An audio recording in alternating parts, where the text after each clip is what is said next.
What is going on, guys? Hopefully you're doing well. My name is Joe Anklam if you are new to the channel.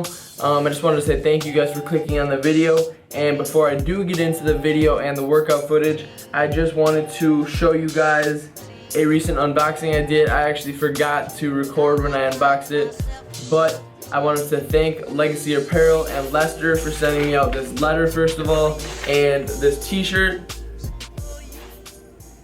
I don't know, hopefully you guys can see that, but it's basically kind of like a dictionary definition type of thing for the word swole, obviously, as you can see. But he sent me out this letter and he wanted me to kind of talk to you guys about the shirt itself and then just kind of talking about his apparel company. But he realizes he's kind of a small fish in the big sea of apparel companies out there right now. But he had followed me on Instagram for a while and reached out to me to see if I would be interested, and I'm definitely thankfully sent this out. Really appreciative of the words he said in his letter. He said that he had been following me for a while, and it was really cool because he had said that he could see my hard work, passion, and kind of seen me grow for a while now. So thank you again to Lester and Legacy Apparel right here, and make sure you guys go give him a follow. That's his Instagram right there, and let's get into this video in just a second.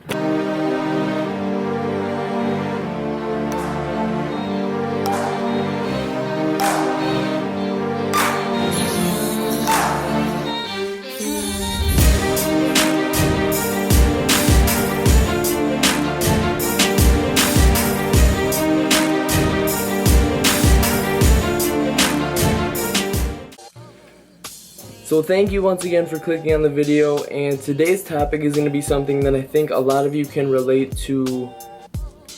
Different goals based on where you're at in your training or where you're at in your body composition, or goals for that matter.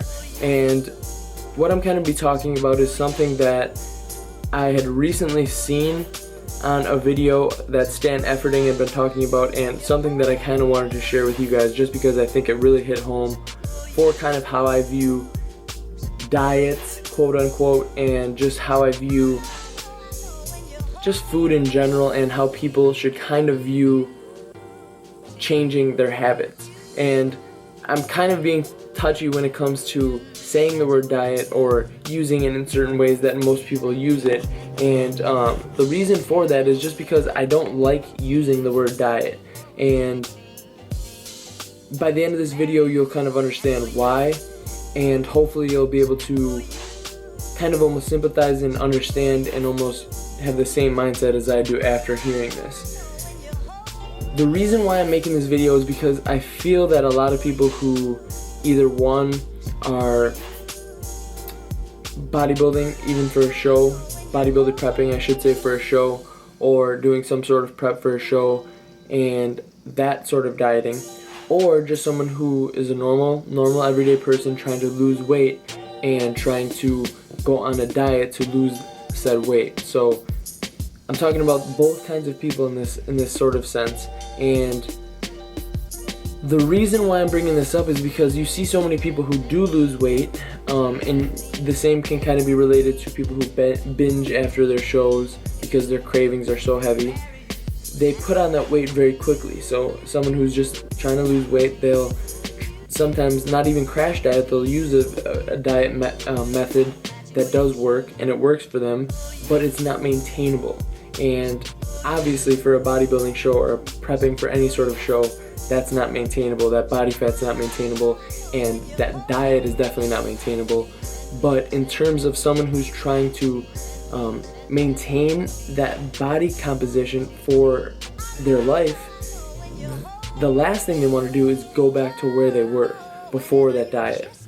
So what I'm trying to get at here is, when you are dieting or when you are trying to lose weight, trying to change your body composition, even if you're trying to bulk up, you're trying to put on size, trying to put on muscle mass, you want to make sure that what you're doing is maintainable. If you're eating chicken and broccoli every day and keeping your fats at next to nothing, or you're keeping your carbs at next to nothing, and you're feeling run down, you're feeling like you aren't eating any carbs, and it's suffering, your life's suffering, that's not maintainable. Yes, you might be looking good for one day on stage if you're bodybuilding or you're prepping for some sort of show, but if that's not your life and you're just a normal everyday person, you can't function that way, especially if you have a job, a full-time job. It's just not realistic. So what I'm trying to say here is, if you are trying to lose weight, if you are trying to do something, even prepping for a show, you want to make sure that you're eating the foods that you like, you're doing a workout routine that is something you enjoy doing, that you'll actually go to the gym and do. The last thing you want to do is set yourself up for something. If you're not someone who hates running, don't run. Do something that's more, try CrossFit, try weightlifting. But if you hate weightlifting and you love running, do something you like. Yes, it might not be something that maybe your husband or significant other or your friends do, but if it's something that gets you moving, gets you burning calories, and allows you to almost enjoy what you're doing and not make it such a chore, then it's definitely going to be something that you can maintain long term in a more realistic manner. And with someone who's going to the gym after work or going to work out after work, it's got to be something that you enjoy, because the last thing you want to do is do something you hate after working all day. And God forbid that you hate your job, but there's a lot of people who do not like their job, so the last thing you want to do after your work is go get into something that's going to give you more stress or more headache. So my point is, make your diet something that's maintainable.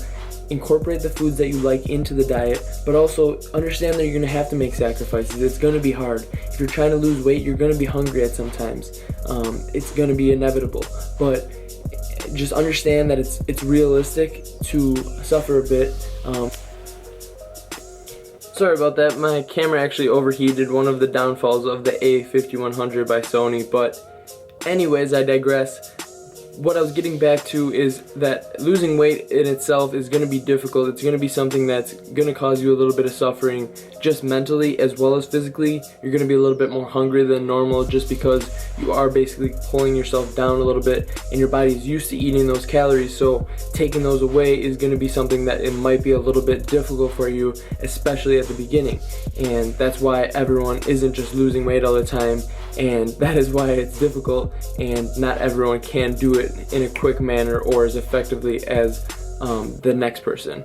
But with that also being said, you do not want to make it something that is going to be super painful where you cannot even do it and maintain it. And that comes when you are taking out all the foods you like and just restricting yourself completely, which, yes, might be something that in the eyes of someone who's never really kind of read up or learned about how to diet properly or how to maintain that diet, or just someone who doesn't really understand, they might think, oh, well, I have to restrict everything, that's bad. And yes, to a degree, that would be the end-all be-all and what you would want to do in a perfect world, but as humans, we have to be able to kind of appease our cravings to a certain degree. And with that being said, I try to usually about 75 to 80% of my foods being good foods, and kind of that 20% or so allowing myself to eat those foods that I enjoy, and kind of finding those foods that aren't necessarily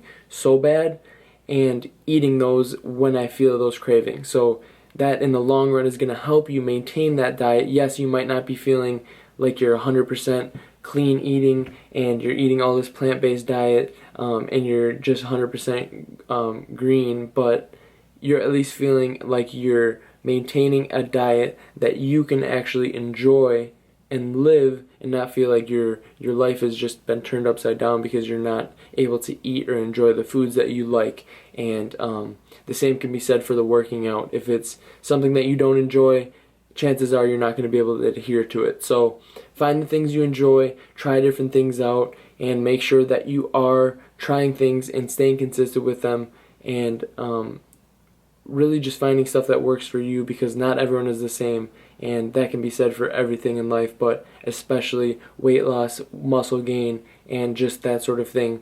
It's all variable based on your body type, who you are, what you like to eat, and that's why it's very difficult for me when you guys give me tips, or ask me for tips, it's very difficult without knowing your body type and working with you. So I apologize if you've reached out to me and that's something that's kind of difficult for me to do, just answer you in an email when you give me minimal information. And even if you did, it's very difficult, because really finding a way that works for everyone takes time, and it's just very tedious. So hopefully that makes sense, guys. Hopefully this video has helped you out in some way, and hopefully you can take something away from this. So as always, thank you for watching. If you're still watching, I know this went a little bit longer than I thought it was going to, but thank you for watching, like I said, guys, and I will talk to you guys very soon. Please like the video if you did enjoy it. Subscribe to my channel for more videos, and I will talk to you guys in the next video. Thank you again.